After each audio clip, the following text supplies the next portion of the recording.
Saya ke Mas Adi, seingat saya, Mas Adi juga banyak mengungkapkan alasan-alasan mengapa rasa-rasanya PDIP memang sulit untuk berkoalisi dengan Partai Demokrat, terutama pada saat komentar sekjen dari PDIP Pak Hasto itu di awal-awal tahun ini kalau saya tidak salah.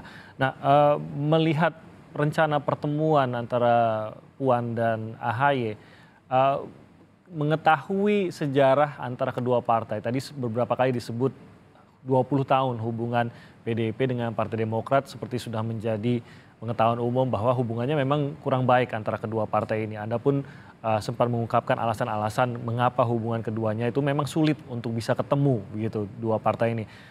Pertemuan ini menurut Anda apakah memang bisa serius memperbaiki atau bahkan membuat kedua partai ini bekerja sama, Mas Adi? Ya sebenarnya saya sampai saat ini meyakini satu diktum politik yang mengatakan bahwa dalam politik itu tidak ada persahabatan yang abadi. Yang abadi itu adalah kepentingan politik bersama. Hmm. Kalau per hari ini, per 2 hari ini kita menyaksikan bagaimana kemungkinan ada pertemuan antara Partai Demokrat dan PDIP, menjelaskan itu semua. Hmm. Artinya apa? Sekat-sekat politik yang selama ini menjadi barrier, di mana antar elit dan antar partai itu saling tidak bertemu, sangat mungkin bisa cair dan kemudian bisa saling berkomunikasi hanya demi untuk menyatukan kesamaan kepentingan politik.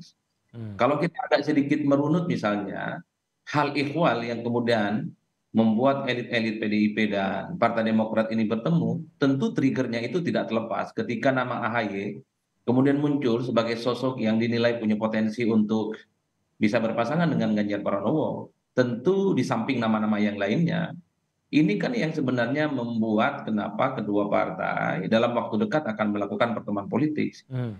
Artinya apa? Hal-hal yang terjadi di masa lampau, 20 tahun yang lalu, 15 tahun yang lalu, seakan-akan hanya sebatas menjadi apa namanya batu nisan politik yang kemudian sangat mungkin akan segera ditinggalkan dan akan dikubur dan itu akan segera mudah untuk dilupakan. Hmm. Itu yang pertama ya. Yang kedua, ini tentu menunjukkan betapa dinamis dan cairnya politik menuju jalan panjang di 2024. Hmm.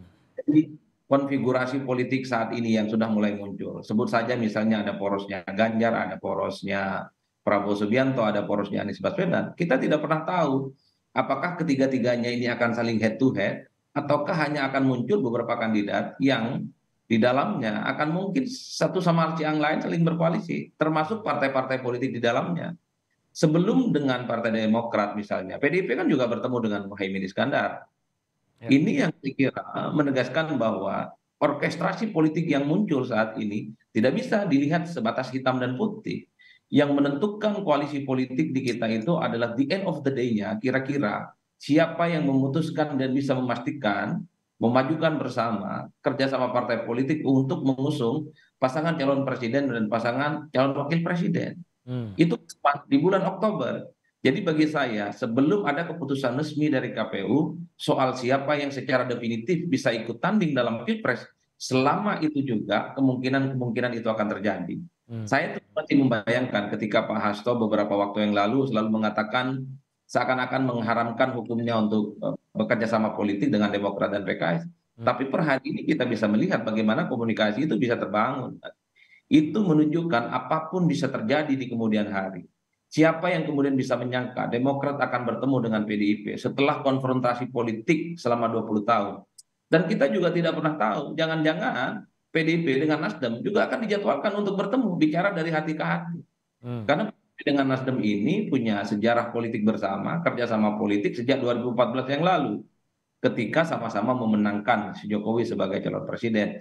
Jadi bagi saya yang tampak di panggung depan ini belum tentu apa yang sesungguhnya. Oke. Tapi yang jelas ketika ada rencana pertemuan PDIP dan Demokrat misalnya, tentu ini dalam tanda kutip menjadi sesuatu yang menjadi sinyalmen di mana kubu perubahan ini harus was-was betul karena apapun judulnya Partai Demokrat ini adalah partai politik yang pernah berkuasa di negara ini Ya. di mana meletakkan kekuasaan politiknya itu didasarkan pada untung dan rugi. Hmm. Kalau bergabung dengan koalisi perubahan misalnya tidak terlampau menguntungkan secara politik di mana proposal kekuasaan dan keinginan yang disampaikan oleh Partai Demokrat tidak sepenuhnya dipenuhi misalnya, bukan tidak mungkin penjajakan-penjajakan koalisi dengan poros PDIP ini akan jauh lebih terbuka untuk diterima. Oke. Pada Ya, tentu saja yang dipikirkan oleh Partai Demokrat adalah siapa yang paling banyak memberikan keuntungan, siapa yang paling banyak memberikan insentif secara politik, disitulah kekuasaan dan keputusan politik Demokrat akan berlabuh, bukan Oke. kepada yang lainnya.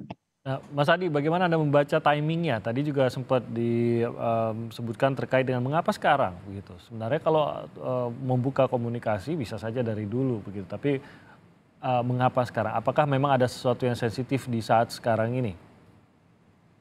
Ya tentu argumen pertamanya ini kan sebentar lagi bulan Oktober, kurang lebih 4 bulan masa di mana KPU membuka pendaftaran soal siapa kira-kira capres dan cawapres yang akan maju bertanding. Ini adalah menjadi penegas sebenarnya, karena PDIP tentu sedang berhitung betul, berkomunikasi dengan Partai Demokrat ini bukan perkara gampang, ya. Butuh asupan, butuh simulasi, butuh pertemuan-pertemuan lanjutan yang tidak kemudian langsung sekali jadi. Hmm, Kalaupun ada AHY dan Partai Demokrat tertarik diajak kerjasama, nggak mungkin kun fayakun, nggak mungkin hanya sekali jalan-jalan ataupun makan bareng ada kesepakatan politik. ya. Perlu ada penjajakan-penjajakan yang tentu saja butuh sustainability, di mana pertemuan antar elit ini semakin intens dipertemukan. Kalau Demokrat tertarik bergabung dalam koalisi yang dibangun oleh PDIP. Tapi yang kedua yang paling penting, bagi PDIP tentu punya kepentingan bagaimana kekuatan politik itu diakumulasi. Karena apapun dalam logika one man one vote, sekecil apapun dukungan partai politik itu menjadi penting.